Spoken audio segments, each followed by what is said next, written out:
I had a little bit of a snafu with getting in because I'm doing it from the studio instead of my laptop. So when you do that, you have to do a login and all this kind of stuff. Anyway, if you are listening after the fact, thank you so much for listening. And I am excited to be here to talk a little bit. I'm going to talk about a couple things today. I wanted to talk a little bit about the fabrics we use. I'm trying to find here it is. Which you can see some skirts hanging behind me. And I love the African print fabrics. It's called Ankara, Katenge. There's also wax print. Those are processes for how they do the fabric. And I've been doing a lot of research and reading lately, and I actually, even with fabric, you now have to make sure that it's actually from the source in Africa versus a copy in China. So that seems to be a thing as well, that China is copying the actual way that the fabrics are made in Kenya. The Katenge fabric, the Ankara fabric, wax print, whatever you want to call it. You can see some. These are all skirts hanging behind me.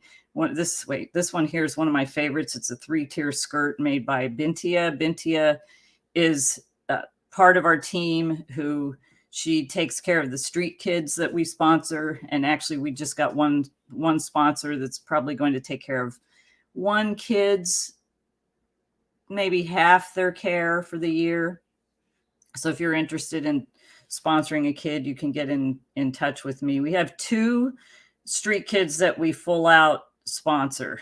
When I say full out, that means we take their school fees, their uniforms, and all of their care, even when they're not in school, because they have no place to go or they're fearful to go there. For instance, Saumu, she does not want to go wherever her mother is. Her mother doesn't really have a home. She stays in other places, and there's a lot of men that come in and out constantly, and Saumu doesn't want to be in that environment. So we provide for her care so she doesn't go to the streets.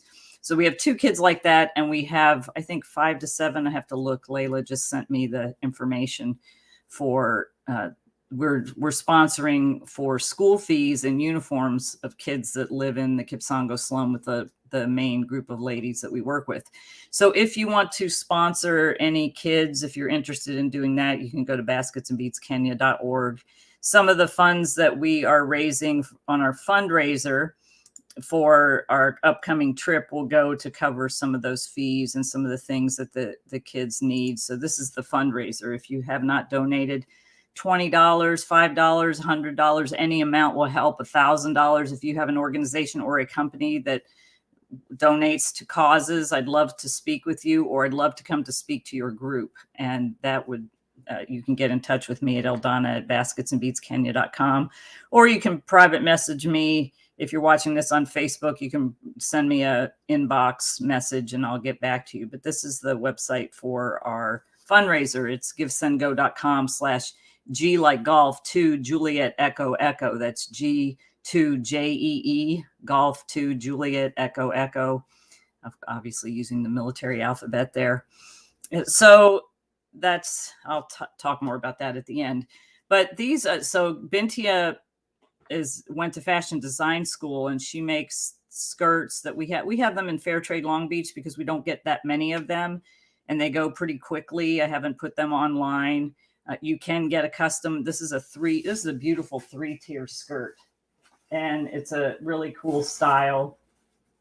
I love this color. So this is one of the ones that we were supposed to have an inventory, but ended up in my inventory. And then this one over here is a longer skirt made out of a traditional Ankara pattern, the kind of pattern that you see a lot of African prints and African styles made out of. And then this one over here actually was made in Senegal. And it was, I got it from Choose Senegal, which had a space in Fairtrade Long Beach, but then they're actually moving next door to open their own shop with another person who has things from Mexico, Oaxaca area. But this this pattern, so this fabric here, this was one print that we got recently on our last, and these are actually seconds. I'm going to put them up eventually as seconds because they were made incorrectly. These were supposed to be dog bandanas, but they can't. They're too short this way and too long this way. This was a great lesson in actually quality control. we adjusted for the future. Now what we're doing is actually making the patterns and making sure that only the patterns are used when the dog bandanas are made. But we also made pillows out of this, and I'm almost sold out of the pillows. We're actually getting more of this fabric because it was so popular. People have gravitated towards this particular print, and I love to go. There's a place in Nairobi, it's called Eastleigh, and it reminds me of downtown Los Angeles. If you're living in the Los Angeles area and have ever been downtown LA, you have the garment district and then the fabric district. The fabric district is stores and stores with fabric. Most of it's on rolls. In Kenya, most of the fabric is in folds in 6-yard pieces, and you buy a piece.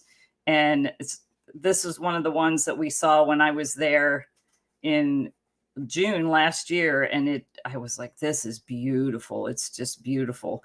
So we're going to get some more of this because we do still have a few pillows left in this pattern, but it's almost sold out. But the prints are just so bright and beautiful. They're machine washable. It's a nice cotton fabric, and I actually, if I want to have a couple of these in my house because this color scheme is on my wall. I have actually an accent wall, this exact color. So these fabrics are made with a particular type of process. And I've been reading a lot of articles about how to recognize fakes. So now we're going to actually make sure that we are not getting fake fabric. When I say fake, meaning reproduced from that aren't using the original way that the fabrics are made. So that's something else that we're going to be looking into. I don't know if we may have, I didn't even realize that maybe a lot of the fabrics are made in China and not made in Africa. So we do want to support fair trade and support vendors in Africa. So we're going to actually do some due diligence to make sure that our fabrics all are coming from an area in Africa where they are made. So, and more to follow on that. But the prints are just beautiful. They're colorful. They're bright. We don't see something like this here, really. This fabric is just so stunning, and it makes makes your house pop with beautiful colors. So I just wanted to share a little bit about that.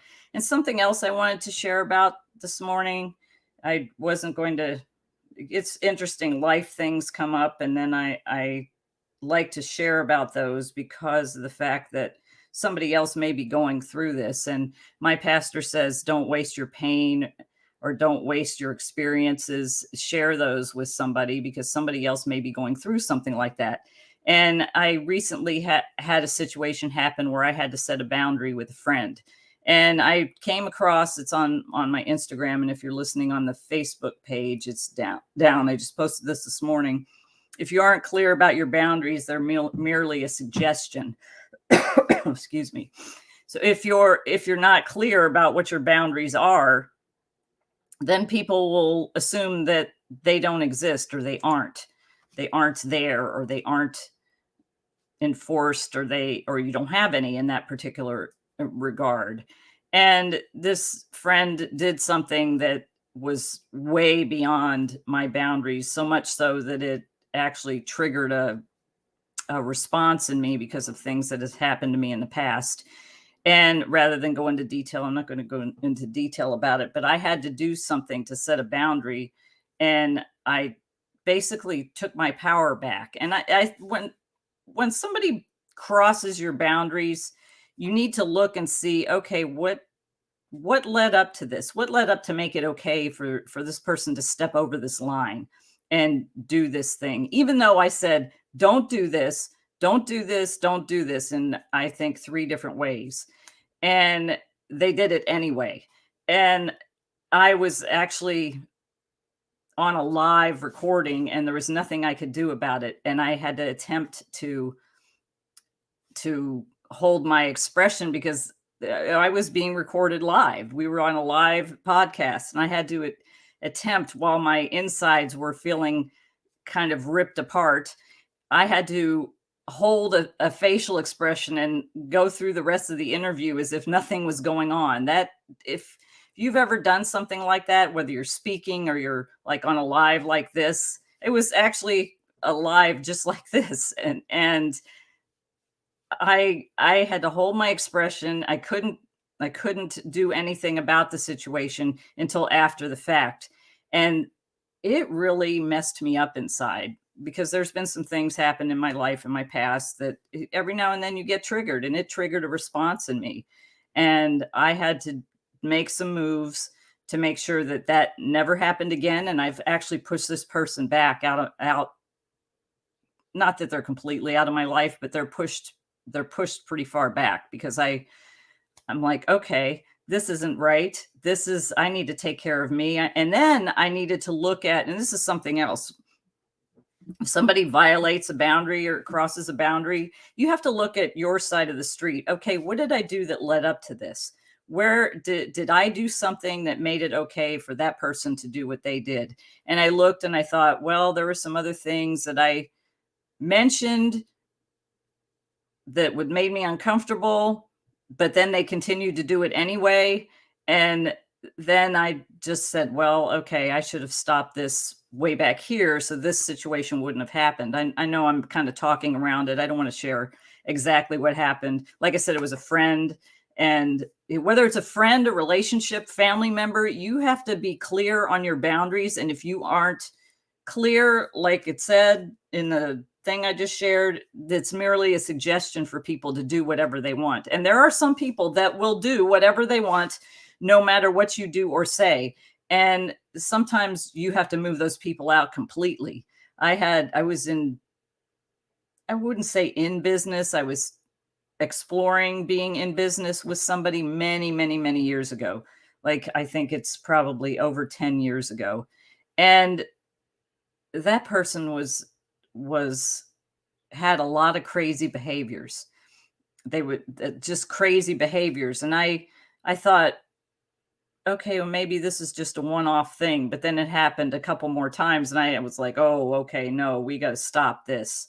I have to move away from this. I cut that person completely out of my life because I had a little unforgiveness. And that's another thing. When you get upset and resentful towards somebody, you need to work through that unforgiveness and let it go, because you don't want it to clog your beingness up and your peace of mind, because resentment is the poison we take that we think kills other people. I've talked about this on here before, but it really kills our spirit. And you don't want to basically machete your spirit with resentment towards somebody else.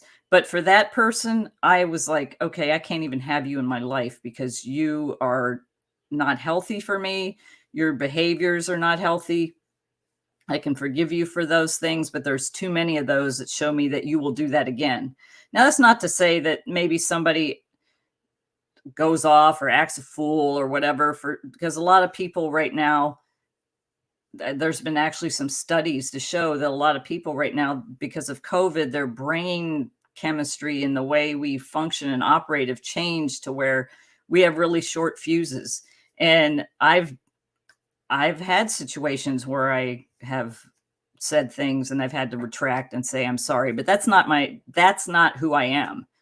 That's definitely not who I am. And I'm so grateful now. Like I shared about last week, I wanted to put some verbal hot knuckles on somebody.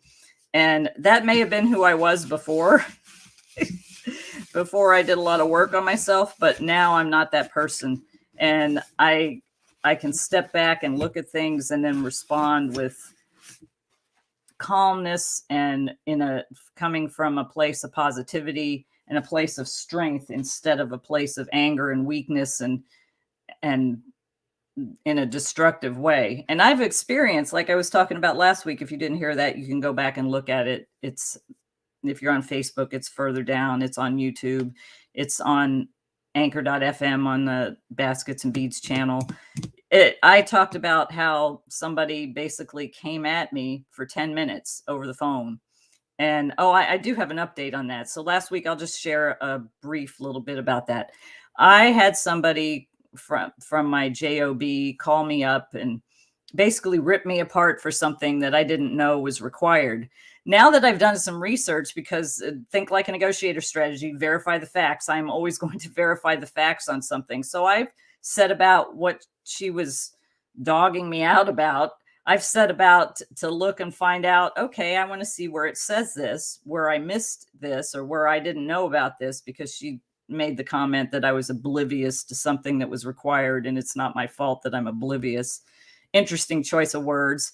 But I have gone back to verify the facts to find out if, in fact, there's some truth to that. And what's interesting is, as I'm going through the verifying process and gathering facts and gathering data, I'm finding out that it's what she was saying was required is not required. And it's interesting. I have not heard from her since I responded and said, don't appreciate this. And she came back with whatever. And I said, I look forward to working together to solve this problem. Well, I haven't heard from her since. And I think I have not heard from her because it is not required.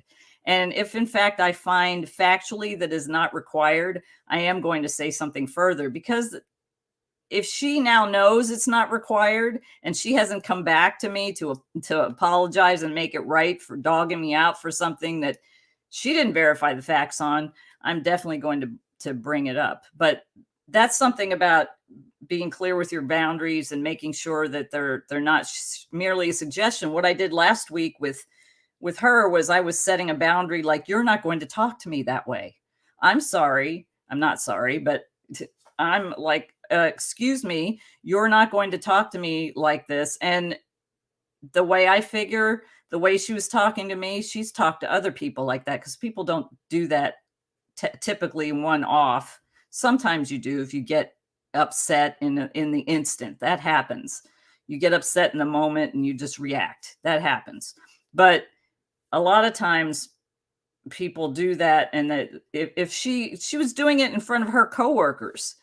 And then, like I said, last week she came over looking for me to do it some more. And now the fact that I found out that it might not even be required, and she has not come back to me to tell me that's I'm not going to let that lie, because if she's talking to me like that, she's talking to other people like that, and that's just not acceptable. And so I'm standing up for myself and pushing back, again, laying a boundary, because, okay, this is not a line you're going to cross. If you ever talk to me again, you better talk to me with respect. You better not start out your conversation with, are you new, and not identify yourself. You better call, identify yourself, then ask me a question in a professional manner, that's in a professional tone, not yelling. It's very interesting that I've been on some other calls where people are yelling, and I'm like, why is this okay? This is not okay. Anyway, I just circle back around to, for me, for the thing that happened to me this past week, I set a strong boundary, and I put some things in place to where I made sure that my serenity, my peace of mind was no longer affected, because it did negatively affect me. When you have no control over a situation in the moment because of another situation you're in, that makes it really, really challenging. And then after that, the emotional impact of that, I felt, and it could have been part of the reason my back's been hurting, because my back feels a lot better now, thankfully. Although I did also cut out. I noticed I've been eating way too much sugar, and I've been slipping on that, and it's like poison to my body. So I stopped eating that as well, set that boundary again, and not giving in to those sugary things that I like cookies, and then eating French fries and potato chips. All those things cause significant inflammation in my body, and I'm still not 100%, but I'm definitely on the mend, and appreciating your prayers. All right, that's about all I have today. Just remember, if you aren't clear about your boundaries, they're merely a suggestion. You need to make sure you set those boundaries appropriately. And if you cannot set them completely by yourself, get somebody to help you set them. Get somebody, bounce it off. I had a couple of friends that were talking to me, and we were coming to the same conclusion about what I needed to do, which I definitely appreciate my friends that were there coming to the rescue to help me process this, because it was triggering for me, and I haven't had a trigger like that in a while. And I told the person, what you did really messed me up. Even though I asked you not to do it, you did it anyway, and that really messed me up, and I don't appreciate it. And oh, I'm sorry, I'm sorry. Yeah, that's great, but you're backed away now, and you that's just the way it's going to be, because now I don't trust you because of what happened. And that it wasn't just that, it was a few other things that happened on top of that. And there's when you lose the trust factor, I talk about and think like a negotiator, you want to build that know, like, and trust factor. When you lose the trust factor with somebody, it takes a lot to get back to it. So for the time being, that person is pushed way out of the circle. And that's the way it's going to be right now, because I need to protect my own peace of mind and my own space and my own boundaries. Finally, I will remind you the fundraiser. I'm leaving for Kenya the end of May. And this is the website you can go to, givesendgo.com, G2JEE, that's golf to Juliet Echo Echo. Love for you to make any donation. I'm going to start reaching out to people. A lot of people have donated. A lot of people have ignored me. That's fine. But if you're willing to donate and be a part of the help we want to do in Kenya, Pastor Steve Rutenbar passed away in November, and I am working to do some of the things that he would have done, like a mobile medical clinic and going up to a place called Mount Elgon, but we're doing it with a little difference of a twist, where we're going to have our ladies teach the ladies up there how to build community, how to create some entrepreneurship where they can earn income and feed themselves by either making some jewelry or beads or whatever they can make, and also planting things where they can grow some of their own food and then also sell it. They're in a pretty hard to get to area up there, so we're going to see what we can do to help them to be fully supporting by their own contributions, which is the goal of Baskets and Beads, a hand up, not a handout. Obviously, we had to give a handout during the pandemic, but now we're working, as things are opening back up, we're working to be more of a hand up again. Unfortunately, in Kenya now, they also have a fuel crisis. I think it's all triggered by the situation going on in Ukraine. I am constantly praying for Ukraine. Pastor Gennady is somebody who I met in Kenya, and he was recently on CNN with Anderson Cooper talking about the situation over there. If you would continue praying for them, he's also looking for donations to help, and I've been supporting that as well. If you, I'll share the video that he recently shared if you have a desire to help him as well. If with nothing else, please pray for the situation over there. Usually I get on every other week because of work. I'm not able to do it every week, but we have a prayer call that I'm part of for Ukraine and the people of Ukraine. So that as well. So I'm hoping that you have an amazing day. I'm going to go actually have some tea, and then I am going to make a delivery of soapstone. We have some new soapstone products that came from our group in the Kisii region of Kenya, and I'm going to be sharing those very soon as we're unpacking and inventorying everything. I'm dropping off an order to 10,000 Villages, Redondo Beach. So if you're in the Redondo Beach area, stop by. You'll see some of that product there. If you're in the Long Beach area, stop by and visit us at Fairtrade Long Beach. Otherwise, visit us at basketsandbeadskenya.com. You can always go to Baskets and Beads Kenya. And if you are not part of the mailing list, please go. There's a coupon that you can get. Join the mailing list, because it's great to be here on social media, but that at some point it could go away for whatever reason. I would love to be able to stay connected. I only send out one email a week, usually a story about one of the ladies and some information about things we're doing. and I don't flood your inbox. I do make some offers at certain times of the year, so you may get a couple extra emails, but I'm not going to bombard you with emails. I would just love to stay connected with you and be able to share this outside of this platform. All right, everybody, have a great day. I will see you soon. Nakupenda.